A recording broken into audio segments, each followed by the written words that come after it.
Tudo bom? Tudo bem? Tudo bom? Estamos em mais um diálogo de Jesus. Nós continuamos no mesmo texto em que estávamos no último diálogo, que é Marcos capítulo 14, só que agora nós vamos ler os versos 35 e 36.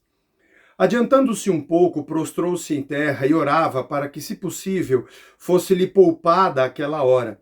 E dizia: Abba, Pai, tudo é possível, passa de mim esse cálice. Contudo, não seja o que eu quero, e sim o que tu queres. É o diálogo de Jesus com o Pai no Getsemane, lugar da sua agonia. Jesus tinha consciência de que para aquela hora ele havia sido enviado pelo Pai, de que ele sim enfrentaria a morte. A agonia já estava demonstrada nele no momento da ceia. O diálogo que nós já fizemos aqui com Pedro, quando ele diz: eu vou para Jerusalém, o Filho do Homem vai ser entregue nas mãos dos homens, e Pedro tenta repreender, ele fala: para trás de mim, Satanás. Lembra-se? Ele sabia disso. Muito interessante. O Filho de Deus, aquele que lia os pensamentos dos fariseus, dos saduceus, e antes de fazerem a pergunta, Jesus já se antecipava com a resposta. Sim, esse Jesus que já conhecia. Agora estava no Getsemane, em agonia. Deixa Pedro, Tiago e João um pouco mais atrás, os outros 8 discípulos um pouco mais atrás, e ele vai adiante orar e diz: Pai, passa de mim esse cálice. Se possível, passa de mim esse cálice. Contudo, seja feita a sua vontade. Eu enxergo aqui, dentre tantas coisas que a gente tem a falar sobre esse momento no Getsemane, ou Getsemane, de que Jesus Cristo tinha a sua dor, como qualquer um de nós, como qualquer ser humano. Ele passeou pela nossa dor. Ele andou no meio da nossa agonia. Eu fiz uma série na Casa da Rocha 2018, 2019, preciso me recordar, chamada Periago. A caminhada, a jornada de Jesus no meio do sofrimento humano. E, na verdade, ele não só andou pelo meio do sofrimento, como ele assumiu esse sofrimento. Não foi apenas passear aonde há dor, não tendo dor.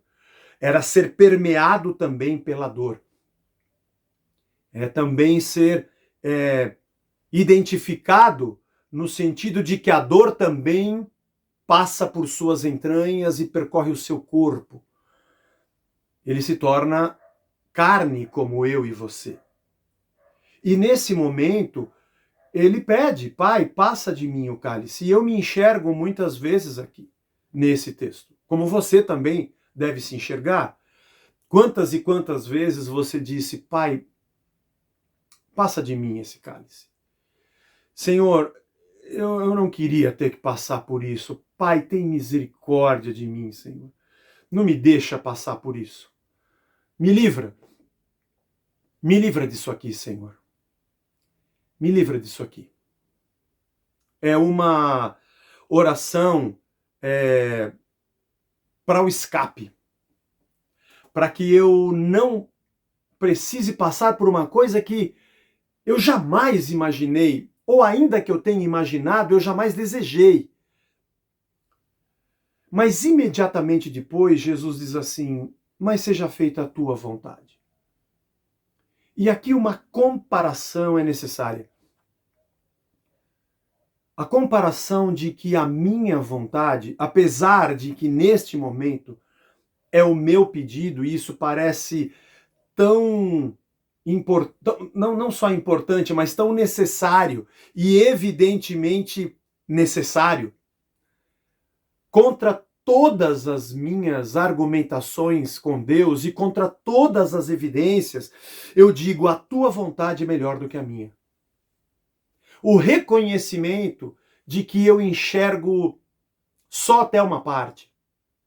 O reconhecimento de que a minha vontade carnal, humana, ela é insuficiente para solver a minha vida.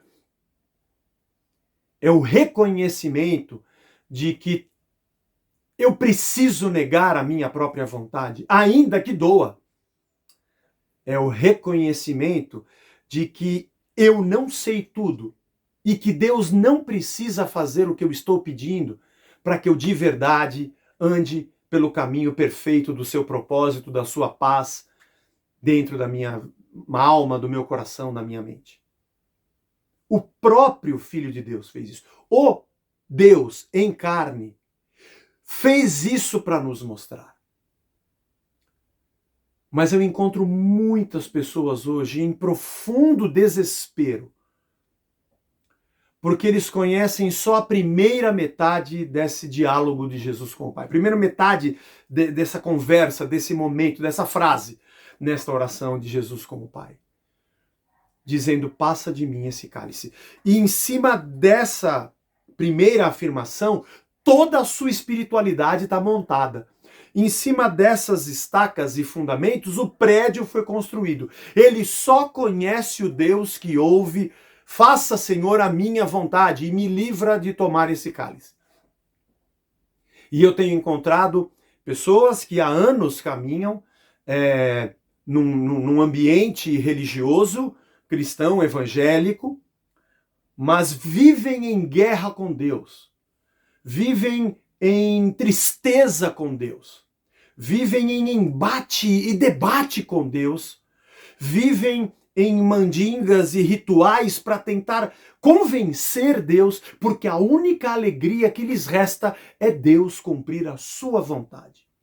E aí, pulam de uma comunidade para outra, porque cada uma delas promete que aqui vai ser feita a sua vontade, cada uma tem uma campanha com um objeto ungido, cada uma delas tem uma fórmula mágica, cada uma tem um dia da vitória. Dá para você, aliás, ir de segunda a sexta, cada uma tem a vitória num dia, que é para não confundir com a outra, e a melhor deve ser o da sexta-feira, porque pega a gente que já foi nas campanhas de segunda a quinta e não deu nada, então agora caia no meu colo. Porque o que todo mundo quer é que Deus passe de si o seu cálice.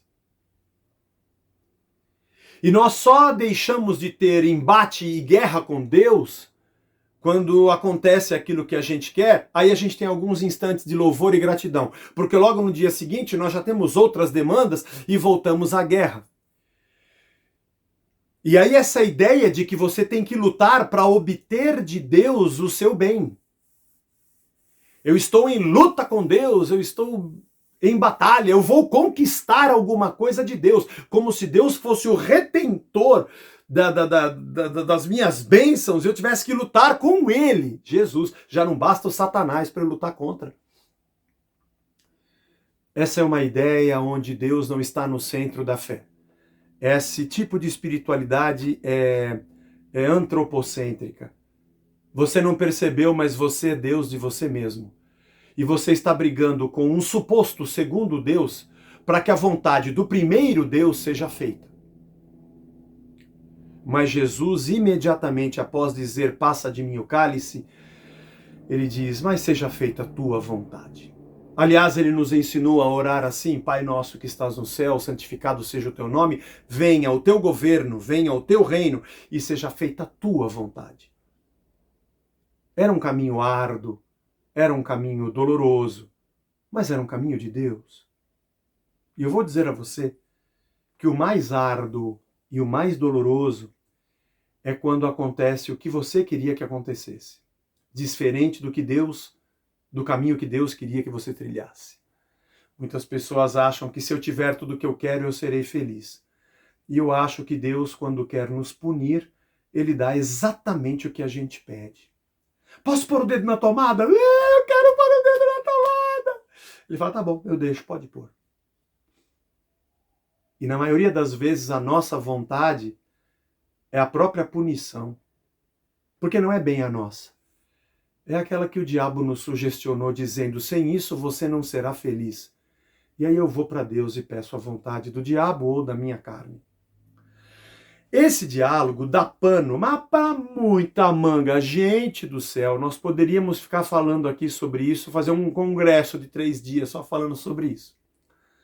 Mas espero que desse diálogo, pelo menos você saia fazendo uma análise da onde está a tua alegria, satisfação e felicidade por fazer exatamente do jeito que você quer, e o quanto de verdade você, ainda que esteja doloroso, seja doloroso, você quer cumprir a vontade de Deus. O quanto você se agrada com a vontade dele e o quanto você serve e quanto você se agrada com a sua vontade.